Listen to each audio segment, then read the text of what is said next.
Assalamualaikum, salam sejahtera, hello, hai, rakan-rakan media sosial Jabatan Penerangan Malaysia, Wilayah Sultan Labuan. Seperti biasa, kita bersama dalam rancangan Influencer at Japin, sebuah rancangan yang kami gunakan untuk menyampaikan maklumat dan informasi-informasi terkini dalam pelbagai medium. Salah satunya melalui medium-media massa iaitu Facebook dan juga YouTube. Dan sebelum pergi lebih jauh, kita menjemput kepada rakan-rakan, tuan-tuan, puan-puan yang masih belum subscribe channel YouTube kami, Jabatan Penerangan Sultan Labuan, silakan subscribe. Dan juga yang belum lagi membagi like untuk page Jabatan Penerangan, silakan like dulu. Okey. Dan hari ini seperti biasa kita akan bersama dengan tetamu jemputan kita, seorang penggiat seni di wilayah Sultan Labuan. Selamat datang, Cikgu Azizi. Ya, terima kasih. Assalamualaikum, selamat pagi, selamat sejahtera. Dan sekali lagi saya ingin ucapkan terima kasih kepada Influencer at Japin WP Labuan kerana sudi menjemput saya untuk berbual santai berkaitan seni di wilayah Sultan Labuan. Okey. Tapi sebelum kita pergi lebih jauh kan, Cikgu, mungkin ramai orang tertanya-tanya, siapa Cikgu Azizi ini? Oh, okey. Saya ingin memperkenalkan nama saya ialah Azizi bin Muhammad Yusof. Seorang penggiat seni dan juga seorang pesara guru seni visual sebelum ni, dan saya telah bergiat dalam bidang seni ini selama lebih kurang 30 lebih tahun. Wih, lama tu Cikgu. Ya, memang lama. Dan di masa saya berkhidmat di Jabatan Pendidikan, saya pun sebenarnya adalah seorang jurulatih utama dalam bidang seni ini yang mengajar subjek seni visual ini kepada pelajar-pelajar tingkatan 6. Pengajian seni visual. Ya, pengajian seni visual. Dan di sekolah tu sebenarnya telah menawarkan subjek ini sealiran dengan apa yang ada ditawarkan di universiti tempatan di Sabah dan juga di Malaysia. Dalam arti kata lain, Cikgu ni mesti ramai pelajar-pelajar seni visual yang telah Cikgu lahirkan, kan? Ya, memang tidak dapat dinafikan sebab sekarang ni pun ramai juga pelajar-pelajar ini yang telah menghabiskan pengajian mereka, dan ada setengah mereka itu memang bergiat dalam bidang seni visual. Dan kalau katakan contohnya ada festival, ada kegiatan, mereka ini akan muncul bersamalah. Saya juga dipahamkan Cikgu merupakan seorang pengerusi bagi Persatuan Seni Visual Labuan. Betul tak? Betul, ya. Saya ialah pengerusi bagi La Vista. Dan La Vista ni ialah singkatan nama bagi Labuan Visual Art Association, ataupun dalam bahasa Melayunya Persatuan Seni Visual Wilayah Sultan Labuan. Dan kebetulan memang saya adalah pengasas dan juga pengerusi yang menerajui persatuan daripada sejak dia ditubuhkan hinggalah ke hari ini. Jadi macam mana dengan persatuan tu punya aktiviti sekarang? Aktifkah? Sebenarnya kami mempunyai perancangan, banyak perancangan sudah kami ikhtiarkan, tetapi oleh kerana masa sekarang ini, keadaan pandemik COVID-19 ini, kekangan itu telah menjejaskan serba sedikit perjalanan ataupun kegiatan yang telah dirancang. Saya juga dipahamkan Cikgu pernah terlibat dengan aktiviti di sini di peringkat ASEAN. Ya, betul. Dia macam ni, sejak daripada tahun 2001 kita telah memberi cadangan kepada Perbadanan Labuan agar satu program yang dinamakan Labuan Art Festival pada ketika itu, yang memasukkan atau memuatkan program kebudayaan dan kesenian dari segi seni visual dan sebagainya. Dan daripada situ dia berkembang, dan dalam masa yang sama perkembangan itu sangat positif. Penyertaan daripada luar negara pun ada, dan saya dengan sendirinya telah terlibat juga di dalam pameran-pameran dan festival-festival yang pernah diadakan, seperti contohnya di Filipina. Dan setakat ini, oleh kerana Filipina itu ialah festival budaya dia panggil, dan budaya ini ialah satu festival yang berkaitan seni visual dan juga performance art, kebudayaan yang melibatkan rantau-rantau BIMP Niaga. Oh, di peringkat William Sultan Labuan kalau tidak silap ada festival Borneo Art Festival. Acara itu acara itu diadakan setiap tahun. Kalau ikut kalender pelancongan wilayah Persekutuan Labuan sejak daripada 2001, 2002 sehinggalah 2010, sebelum ini ya dikenali sebagai Labuan Art Festival. Labuan Art Festival. Asasnya itu di situ. Ya, asasnya di situ. Tahun berapa itu, Cik? Tahun kalau saya tidak silap daripada 2002 hinggalah 2010. Dan 2010 itu kalau saya tidak silap lah dijenamakan semula festival ini sebagai Borneo Art Festival yang dianjurkan oleh Perbadanan Labuan bahagian pelancongan. Ya, dan acara itu pastinya mampu menarik ramai pelancong dan penggiat-penggiat seni. Betul-betul. Yang jelasnya pada 2018 yaitu festival sebelum kita dilanda oleh pandemik ini, penyertaan daripada luar negara itu sangat ketara dan sambutannya sangat baik. Bukan saja penggiat seni ataupun pelukis-pelukis tempatan, tapi juga daripada luar negara seperti Brunei, seperti Filipina, seperti Indonesia yang telah menyertai festival tersebut. Saya pun dipahamkan dalam festival tersebut, La Vesta menjadi organizer kepada seni visual punya pameran. Betul-betul. Dia ada dua segmen. Segmen pertama ialah persembahan kebudayaan dan kedua ialah seni visual. Dan bahagian seni visual itu La Vista telah diberi kepercayaan untuk mengendalikan program tersebut dan dalam masa yang sama menjemput peserta artis daripada rantau Asia dan juga di negara kita sendiri. Saya percaya pastinya rakan-rakan kita yang pernah terlibat dengan Borneo Art Festival pada tahun sebelum ini menanti-nantikan bilakah Borneo Art Festival akan kembali selepas. Betul-betul. Memang jelas saya menerima pertanyaan daripada rakan-rakan daripada luar, daripada dalam Malaysia sendiri yang bertanyakan adakah tahun ini diadakan festival serupa seperti mana yang telah dijalankan tahun-tahun yang sudah. Tapi malang sekali kita kena akur dengan keputusan kerajaan untuk untuk tidak mengadakan sebarang pesta ataupun festival yang besar-besar.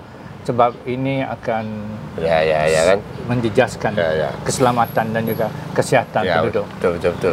Jadi pada rakan-rakan warga-warga sekalian, kena ingat dalam situasi hari ini kita sebenarnya masih lagi berperang dengan pandemik COVID-19. Kita belum lagi selamat, kita belum lagi stabil.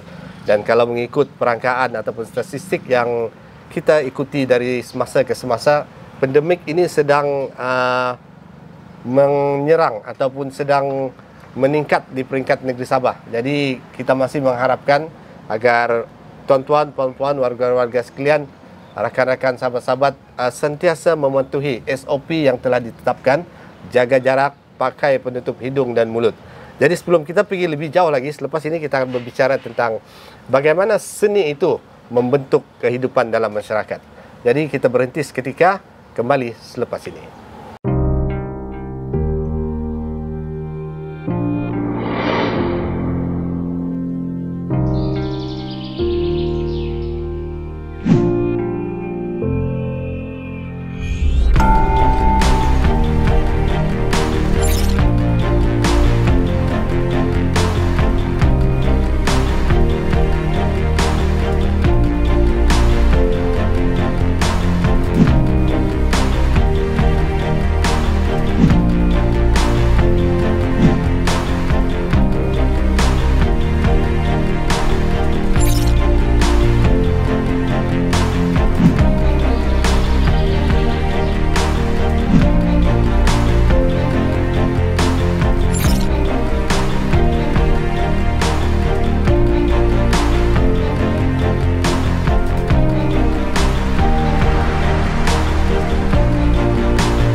Ya, kita kembali lagi selepas kita melihat VT sebentar tadi.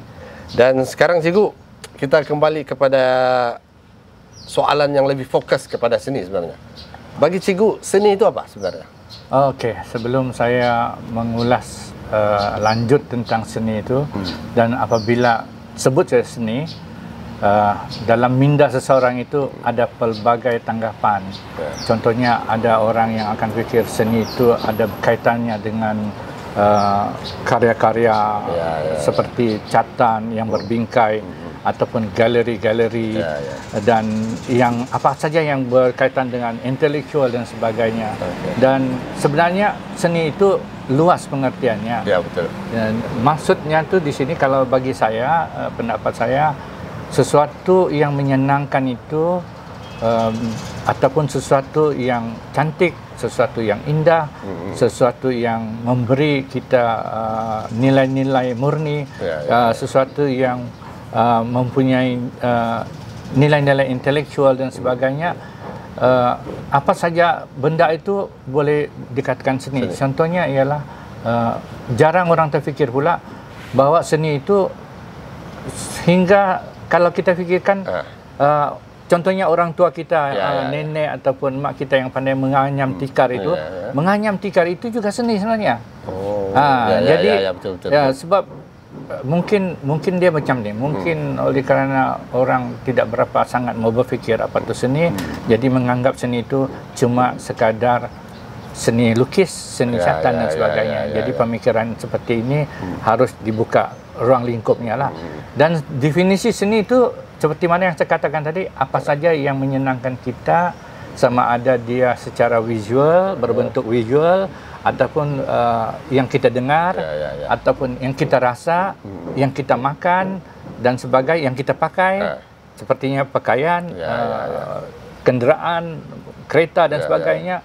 Itu adalah berkaitan dengan seni. Jadi seni ini terlalu luas lah sebenarnya. Maksudnya kalau tidak keterlaluan kalau saya cakap seni peradaban manusia itu bermula daripada seni.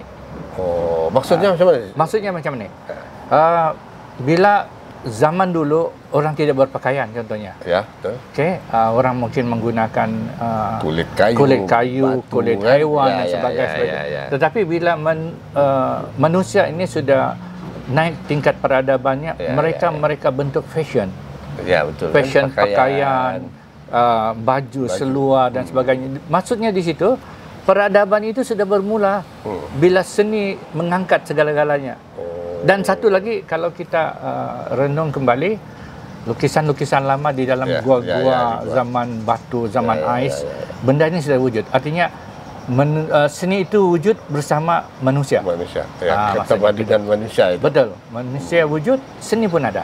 Jadi sesuailah topik kita hari ini sebenarnya. Ya, betul. Seni dalam kehidupan masyarakat. Betul. Cuba cikgu ulas sikit. Okey, kalau di dalam kehidupan masyarakat, dalam konteks kehidupan itu, bagi pendapat saya, sebenarnya kita tidak boleh lari daripada hakikat. Seni itu adalah yang nyata, jelas ada di sekeliling kita. Ada di sekeliling. Ada sekeliling kita. Contohnya macam inilah kan? Contoh macam menghiasi. Contohnya kalau katakan macam contohnya ialah kita mau menggubah bunga lah di atas meja, menghias, ataupun kita mau supaya rumah kita cantik. Hiasan dalaman contohnya seni juga. Ataupun kita mau landscape itu cantik, itu berkaitan seni juga. Artinya seni ini ada kaitan dengan masyarakat dalam apa saja kegiatan yang kita buat. Dia konsepnya seni itu peranannya menghiasi, mengindahkan, mencantikkan dan sebagainya. Contohnya kalau saya katakan handphone inilah, reka bentuk handphone ini juga berseni daripada zaman dulu bagaimana rupa handphone itu sehinggalah menjadi setuping macam ini. Jadi artinya peredaran zaman itu seni yang membawanya hingga ke hari ini. Macam itu. Kan kalau sekarang ini, kalau cikgu perasan juga, saya rasa pun tuan-tuan akan perasan sebenarnya macam mana mural itu, lukisan mural itu menjadi sebahagian daripada produk pelancongan di setengah tempat. Okey. Saya ingat saya kena ulas dulu sedikit apa itu mural. Apa beza mural ni apa sebenarnya? Habis kadang-kadang ada orang sebut kan, ini dia antara gravity dengan mural, orang ingat benda itu sama. Sebenarnya ada beza dia kan dulu. Mural ni sebenarnya ialah lukisan besar. Lukisan besar yang dilukis tetap di pada sesuatu permukaan, contohnya di dinding, di ceiling contohnya, dan dalam skala yang besar. Dan kalau dalam lukisan di bangunan, biasanya mural ini kalau kita perhatikan di tempat-tempat lain, terdapat juga di Labuan, mural ataupun tema mural yang dilukis pada bangunan itu ada kaitannya dengan bangunan itu. Oh, maksudnya ada kait dengan... Contohnya kalau macam pusat hiburan, mural mereka mungkin memperlihatkan orang sedang bermain muzik, mungkin dengan cahaya warna-warni dan sebagainya. Dan saya teringat pula satu lukisan mural di Sarawak, di rumah kedai yang berdekatan dengan sebuah mahkamah lama. Lukisan itu ialah lukisan seorang Melayu, gambarannya, dan seorang Cina. Dan bila saya bertanya pada penduduk tempatan, mereka ini adalah pengasas kepada kegiatan perniagaan di kawasan itu. Jadi jelas di situ perkataan mural itu berkaitan dengan maksudnya dia ada hubungan dengan keadaan itulah, dengan tempat itu, mungkin dari segi sejarahnya. Macam contohnya di Labuan, lukisan mural yang berkaitan dengan laut, berkaitan dengan ikan dan sebagainya. Itu sebenarnya memang ada kaitan dengan kita lah. Kan Labuan ini pulau. Pulau. Jadi kalau melukis gunung mungkin lain sikit cerita dia kan. Ataupun kita melukis orangutan. Orangutan memang mustahil lah kan. Memang orang akan terus pikir orangutan di Senakan Sabah dia jamnya. Betul. Jadi itulah mural secara ringkas ialah lukisan besar di atas permukaan yang besar juga, di dinding, di ceiling. Dan bezanya tadi dengan grafiti. Grafiti ini pada satu ketika dulu kalau ikut perkembangan sejarah grafiti di barat ni, grafiti ini ialah satu kegiatan vandalism. Maksudnya vandalism itu ialah mereka menghasilkan ataupun seniman-seniman yang gelap ini menghasilkan seniman gelap gelap maksudnya sebab mereka beroperasi pada waktu malam ya kan, grafiti ini tengah malam. Tengah malam. Dan mereka ini menghasilkan tulisan-tulisan yang mempunyai mesej-mesej tertentu yang mereka rasanya ingin mereka luahkan secara tanpa kebenaran. Jadi bila sesuatu kerja yang kita lakukan, lukisan dan sebagainya yang kita lakukan tanpa kebenaran, tuan punya bangunan contohnya ataupun pihak berkuasa tempatan, itu dipanggil vandalism. Iyalah, betul lah.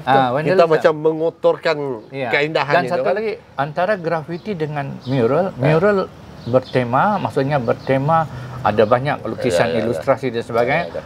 Manakala grafiti punya lebih kepada tulisan-tulisan. Tapi pada sekarang ini, zaman sekarang ini, grafiti itu pun dianggap sebagai sebagian dari seni. Memang. Mungkin asasnya itu dia bergerak secara gelap lah. Tapi bila mana benda itu semakin diterima oleh masyarakat, maka dia dianggap sebagai satu hiasan grafiti. Betul. Sebab sebenarnya grafiti ini pun bermula pesat di barat, di bandar-bandar besar.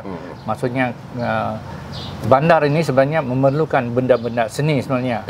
Dan ada yang saya sebutkan tadi, macam seniman-seniman gelap ini menghasilkan grafiti dan akhirnya ada seorang pelukis grafiti tersohor yang telah diangkat menjadikan karya beliau menjadi sebahagian karya seni visual yang sama tarafnya dengan karya-karya yang lain. Jadi grafiti mural ni dia duduk di bawah seni visual. Begitu? Memang di situlah. Maksudnya cabang seni visual itu sangat luas. Satu contoh saya bagi. Sekarang kita bercerita tentang cabang seni visual kan. Cabang seni visual itu ataupun disiplin seni visual itu terlalu luas. Pertama, lukisan. Lukisan ialah satu bidang yang biasanya menggunakan bahan kering, iaitu menggunakan arang ataupun pensel ataupun pen ataupun pastel dan sebagainya. Artinya bahan itu kering. Lepas itu ini satu bidang, satu disiplin. Satu disiplin lah. Satu disiplin.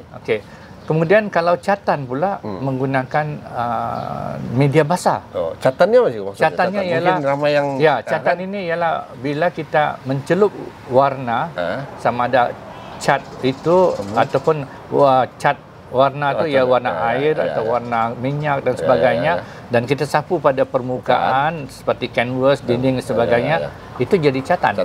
Catan ni macam batik lah mungkin. Catan bukan batik juga. Batik satu cabang lain lagi satu cabang, tapi boleh juga dikaitkan dengan catan sebab dia menggunakan media basah juga. Cuma teknik itu berbeza. Kemudian kita ada tadi ialah lukisan, catan, batik juga telah disebut. Kita ada grafik, contohnya grafik. Dan grafik ini kalau kita lihat di sekeliling kita ini, memang grafik itu sangat meluas. Maksudnya di sini contohnya ialah apa saja, contohnya dalam handphone, media sosial, mereka menggunakan multimedia, grafik dan sebagainya, menghasilkan contohnya satu rentang yang besar, okey, ataupun banner dan sebagainya, grafik. Begitu juga dalam masa yang sama macam pembungkusan barangan-barangan yang jual di pasar-pasar raya, mereka menggunakan ada gambar, ada teks, ada message dan sebagainya. Itu grafik. Dan grafik ini lebih teliti lah maksudnya. Dan selain daripada itu, kita juga dalam bidang seni visual itu ada arca, bidang arca. Bidang arca ni ialah yang bersifat 3D, 3 dimensi. Artinya benda yang kita boleh sentuh, kita boleh keliling, tengok. Contohnya ialah macam cawan ini 3D. Yang ni kita panggil arca lah deh. Tidak. Ini bukan arca.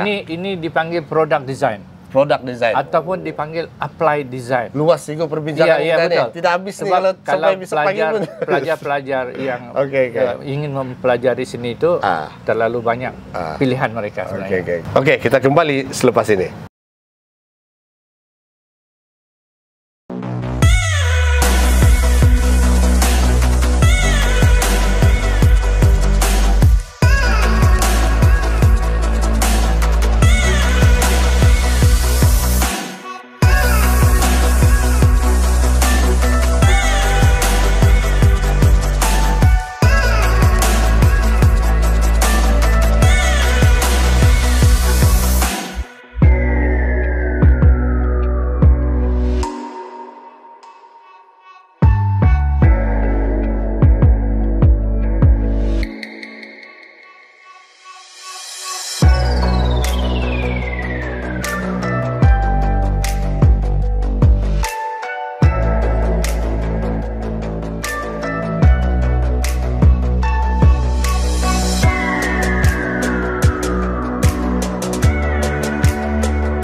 I'm looking outside my window.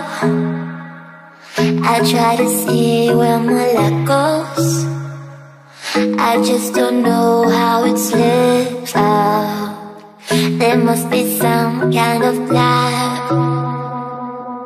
Every person could be you though. A pretty guy with a halo. But who am I kidding, please now? I gotta realize that you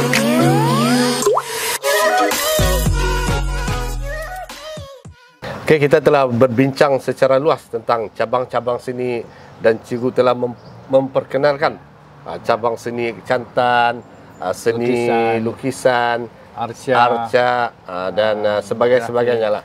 Okay. Jadi secara ringkasnya lah yang mudah dipahami. Okay. Cabang seni itu. Okey, seperti mana yang saya sebut tadi, cabang seni ini ada pelbagai disiplin dan kadang-kadang bukan saja berkaitan dengan melukis ataupun buat catan, tetapi dalam masa yang sama, macam contohnya ialah seni persembahan, seni muzik contohnya, kan, seni puisi dan sebagainya. Seni memasak itu juga sebagai seni. Seni mempertahankan diri juga seni. Jadi sangat luas takrif ataupun definisi seni itu, dan perdebatan ini sebenarnya tidak akan habis. Maksudnya ada saja pemikir-pemikir baru akan bercakap tentang apa itu seni dan apa itu bukan seni.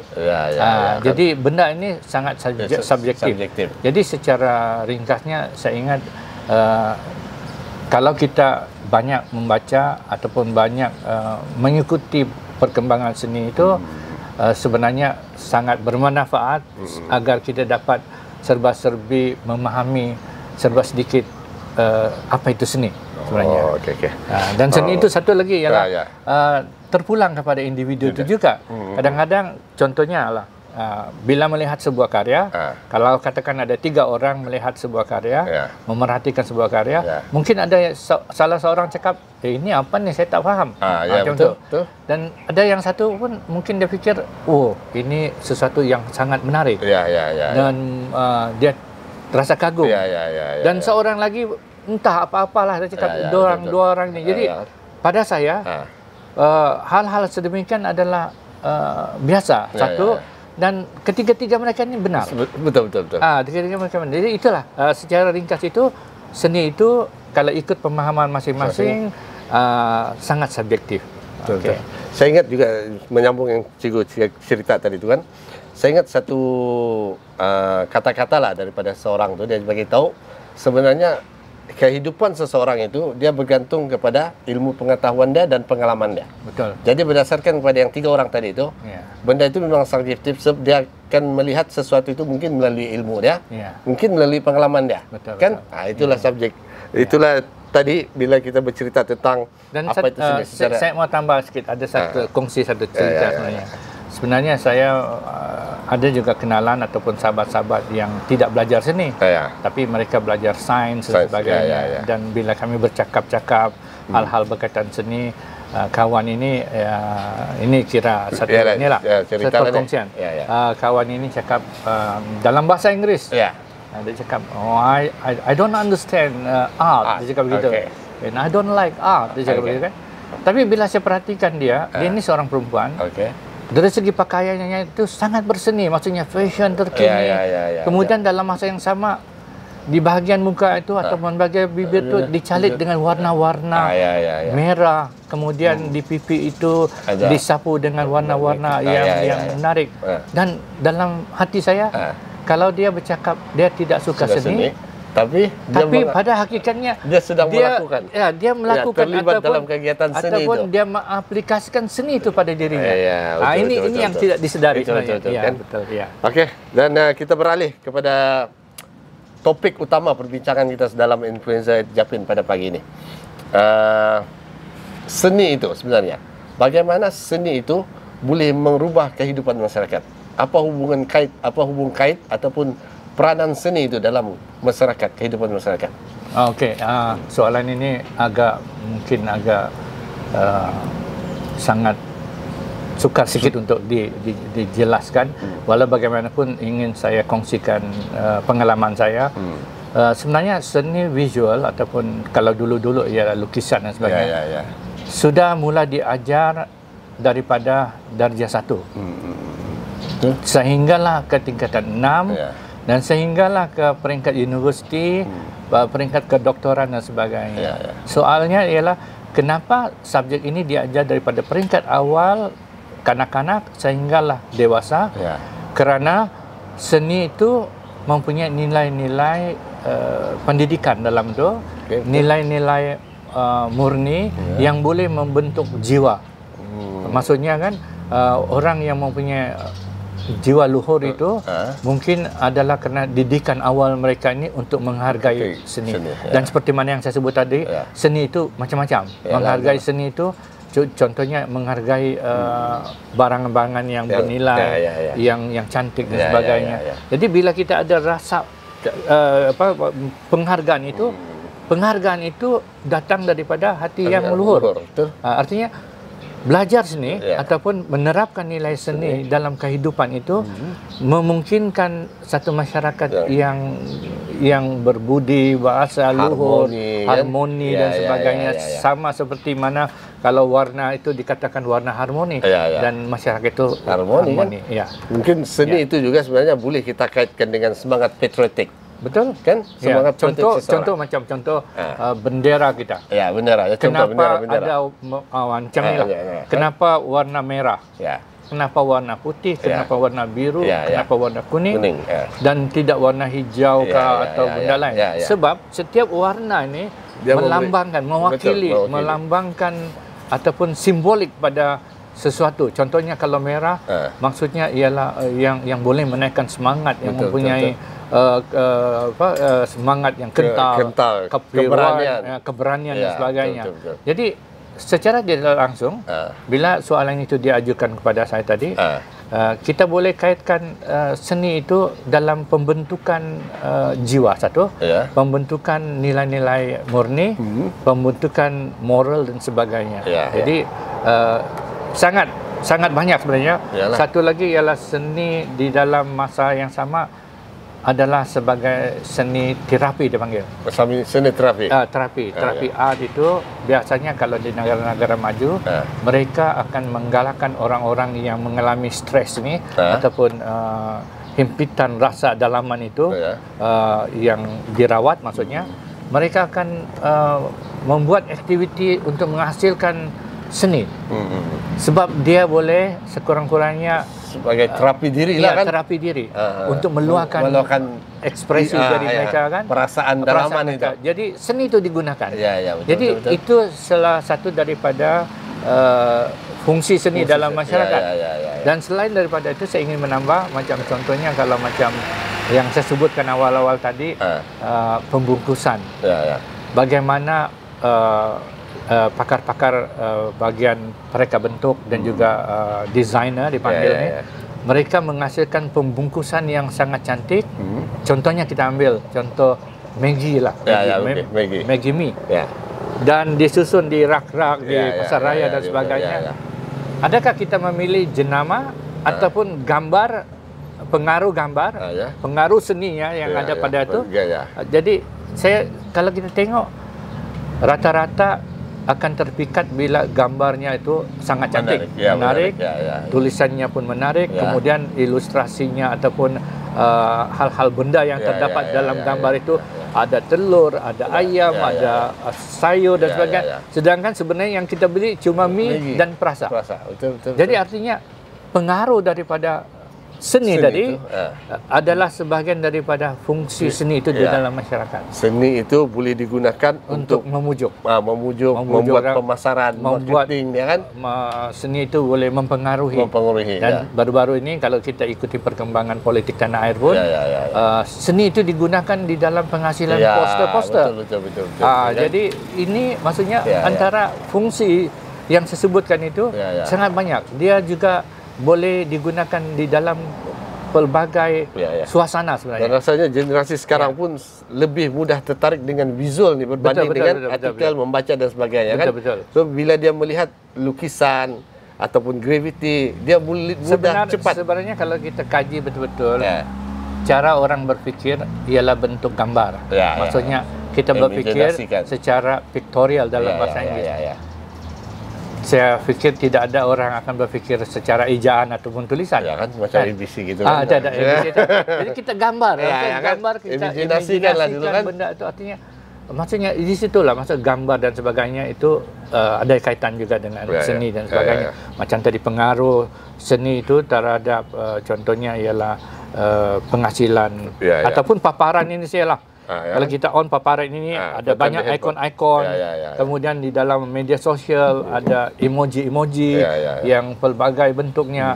Itu ada kaitan dengan seni. Seni kan? Jadi peranan seni itu sangat meluas. Sangat meluas dan dia mudah mempengaruhi. Kan? Dia sebenarnya mendidik juga.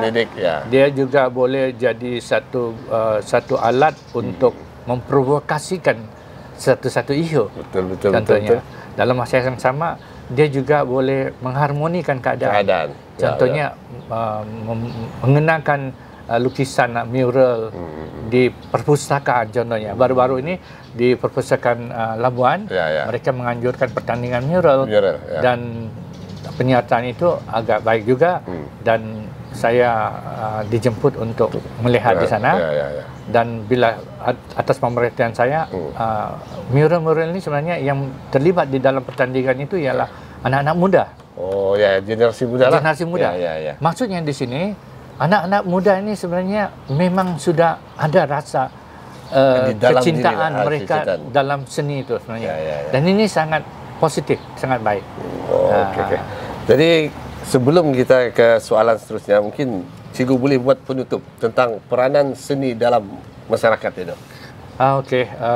Saya ingat jelas seperti mana yang kita bincangkan panjang itu peranan seni dalam masyarakat itu sangat penting.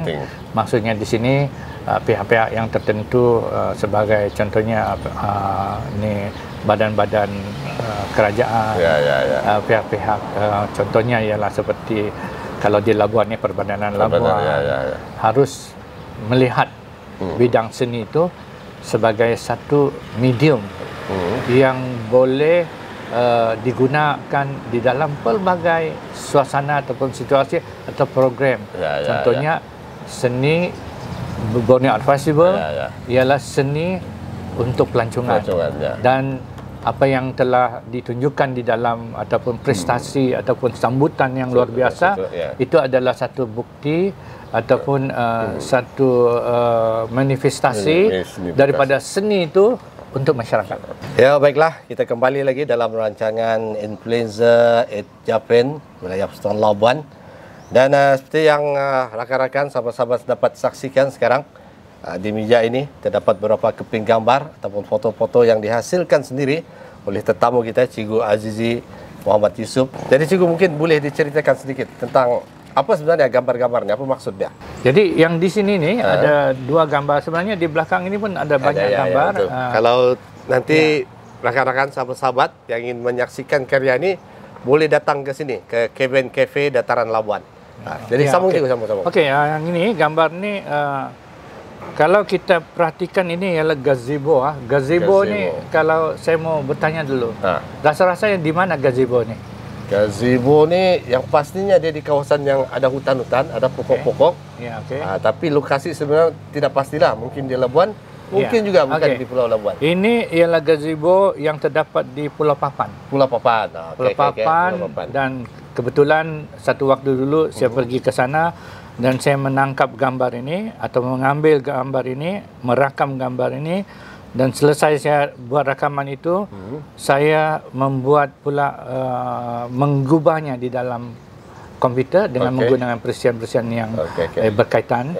Dan hasilnya ialah sebuah gambar yang kalau kita perhatikan betul-betul, kita dapat melihat jalinan-jalinan pada garisan-garisan jalinan pada bangunan tersebut, gazebo, pada pokok-pokok dan sebagainya. Dan inilah yang sebenarnya saya mau tunjukkan di dalam fotografi saya. Kalau mungkin sahabat-sahabat sedia dapat saksikan kan, sebenarnya dalam fotografi gambar itu dia tidak akan terhasil begini. Betul. Tapi bila menggunakan fotografi dan sedikit kemahiran dalam bidang digital, dia akan mampu menghasilkan foto itu dihasilkan, dipersembahkan dalam bentuk macam cat air mungkin, kan?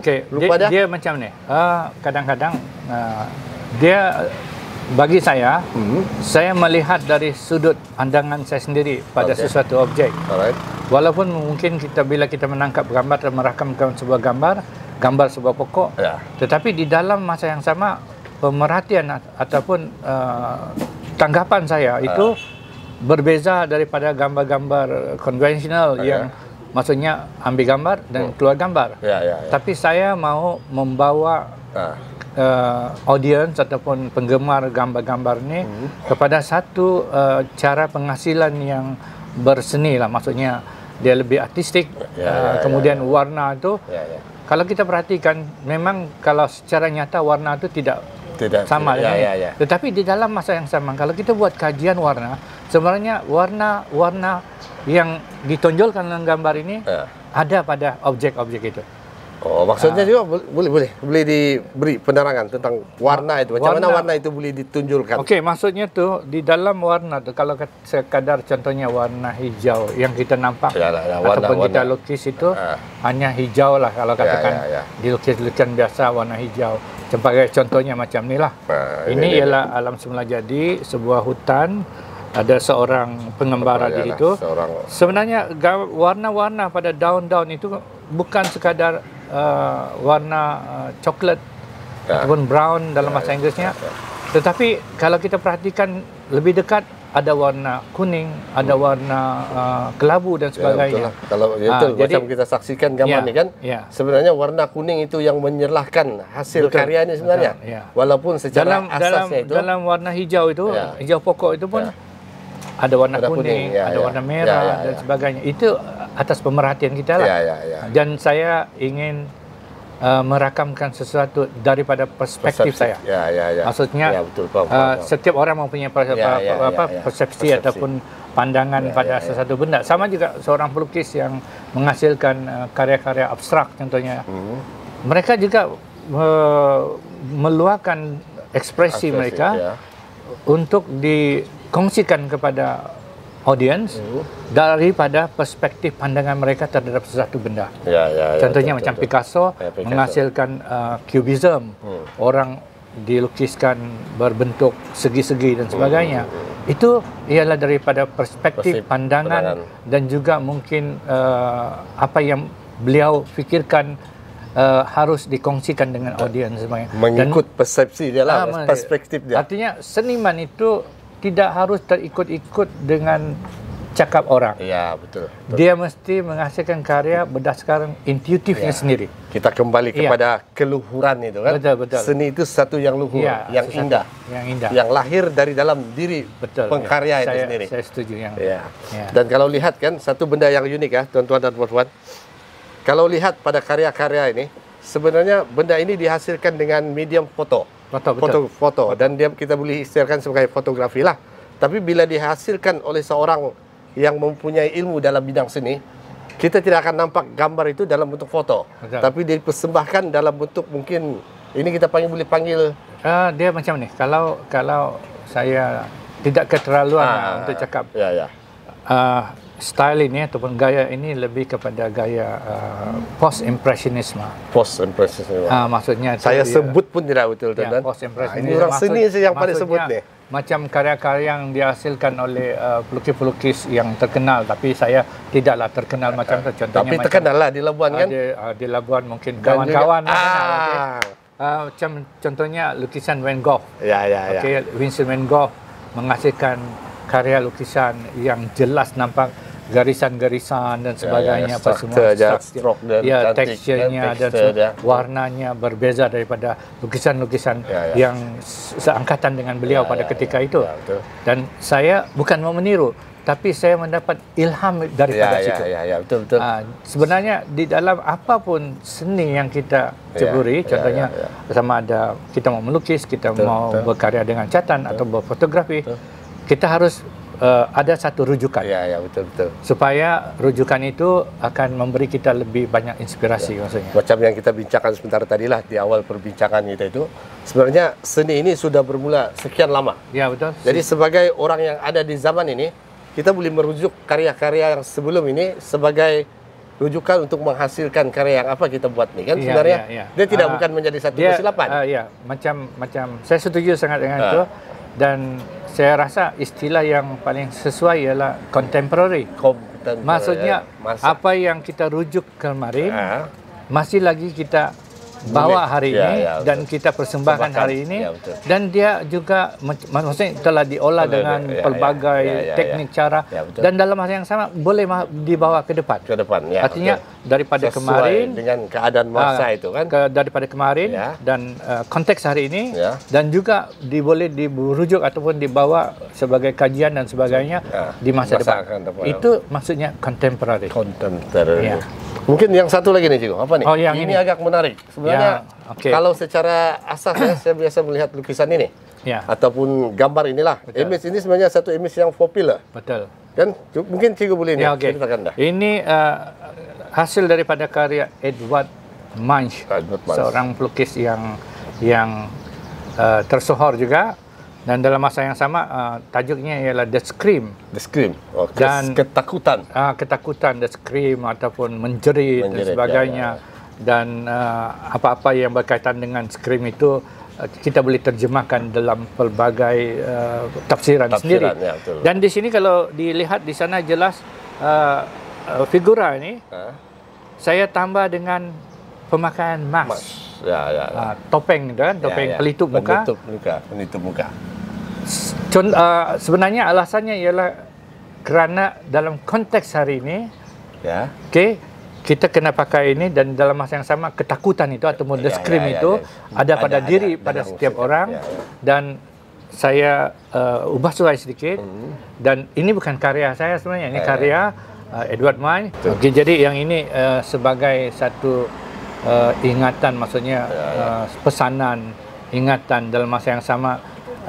Saya ingin mengingatkan pada diri sendiri juga yang dalam ketika ini COVID-19 melanda dunia, saya menghasilkan dengan meminjam karya ini dan ditambah dengan pemakaian pelitup muka itu saja. Itulah saudara, rakan-rakan, tuan-tuan yang bersama kita pada dalam rancangan ini. Sebenarnya bila bicara tentang seni itu, kadang-kadang seni itu boleh menjadi satu didikan, kan, boleh menjadi satu ingatan, dan secara penyampaiannya itu secara halus, bukan secara macam kalau kita membaca mungkin kita bacakan kita paham, tapi seni ini bila kita sampaikan, maksudnya yang tersurat dan yang tersurat, itulah dia seni. Dan bagi mengakhiri perbincangan ataupun perbualan kita pada hari ini tentang seni dan masyarakat, mungkin Cikgu ada sepatah dua kata sebelum kita berpisah untuk kali ini. Terima kasih. Dia macam ni, saya oleh kerana sudah begitu lama bergiat dalam seni dan sudah pergi ke sana kemari melihat tempat-tempat di luar negara contohnya, di mana seni itu di tempat lain diangkat satu untuk memperindahkan kawasan-kawasan tertentu, untuk menarik orang dan sebagainya, dan digunakan dalam konteks pelancongan dan sebagainya. Harapan saya ialah agar di Labuan ini juga harus mengambil inisiatif yang sama, bukan sekadar mengadakan setahun sekali festival, tapi membudayakan seni itu agar Labuan ini bukan saja dikenali sebagai satu hub mungkin yang kalau dulu ialah berkaitan dengan oil and gas dan sebagainya, tetapi agar Labuan ini akan diingati ataupun diangkat sebagai hub seni, betul. Ataupun menjadi satu ruang perhimpunan karyawan penggiat seni seluruh dunia dalam apa bidang seni itu. Jadi itulah sebenarnya harapan saya, dan agar satu lagi harapan saya agar anak-anak muda yang ingin mempelajari seni ini teruskan usaha kamu, sebab seni ini mempunyai masa depan yang sangat baik. Dan satu lagi, kalau tidak ini, saya ingat kalau macam seni itu sudah terkenal di Labuan, Labuan pun secara tidak langsung akan terkenal di mata dunia. Kita kembali kepada cerita yang seni itu boleh menjadi sebagian melonjakkan sesuatu tempat atau sesuatu destinasi. Dia boleh menjadi, dan satu lagi, ini terbukti dengan negara-negara yang maju yang saya sebut tadi, seperti Perancis, Australia, di mana mereka mengangkat seni itu dan menjadikan ikon-ikon seni ini sebagai kenangan setiap pengunjung datang sana. Ya, rasanya Labuan perlu galeri lah. Ya, saya memang wajar. Sebab selama ini kita tidak ada satu ruang di mana penggiat-penggiat seni dapat berekspresi. Dan kesianlah kadang-kadang ada anak-anak muda yang berekspresi ataupun berusaha untuk menonjolkan diri mereka dalam bidang seni itu di kaki-kaki lima, di jalan-jalan, dan ini sangat kira tidak sesuai di dalam konteks Labuan ialah sebuah wilayah Persekutuan Labuan ataupun sebuah statusnya wilayah, tetapi seni itu tidak sampai ke mana. Jadi seperti yang saya ulang tadi, harapan saya agar pihak-pihak berkaitan mengangkat seni bukan sekadar seni visual, tetapi juga seni yang berkaitan dengan kehidupan. Oh, okay. Jadi sahabat-sahabat, rakan-rakan, perbincangan kita mungkin berakhir di sini, tapi topik ini akan terus kita bincangkan sama ada di dalam media sosial ataupun rakan-rakan sendiri, rakan-rakan, saudara-saudara, sahabat-sahabat Japan Labuan boleh menghantarkan komen ataupun mungkin memberi pandangan-pandangan terhadap topik perbincangan kita ini. Dan mungkin soalan terakhir, Cikgu. Ya, okey. Kevin Cafe ni apa menu istimewa dia? Tapi Cikgu tidak perlu jawab tu soalan. Oh, okey. Sebab tuan-tuan kena datang sini untuk tahu apa menu itu. Okey. Jadi saya tidak akan menjawab soalan itu, tapi kalau sekiranya anda ingin tahu jawapannya, silalah datang ke Kevin Cafe. Kami akan sentiasa memberi kejutan kepada anda. Ya, okey. Baiklah. Untuk rancangan kali ini sampai di sini saya. Sekali lagi terima kasih Cikgu. Ya, kerana sudi bersama kami berbincang tentang seni dan masyarakat, dan ada sebahagiannya kita sentuh tentang bagaimana seni itu boleh melonjakkan industri pelancongan, terutamanya di wilayah Persekutuan Labuan. Betul. Dan rasanya sampai di sini. Kita jumpa lagi untuk rancangan yang akan datang, untuk topik yang akan datang, pastinya di siaran Influencer @Japin wilayah Persekutuan Labuan. Subscribe dan like page Jabatan Penerangan Labuan. Sekian.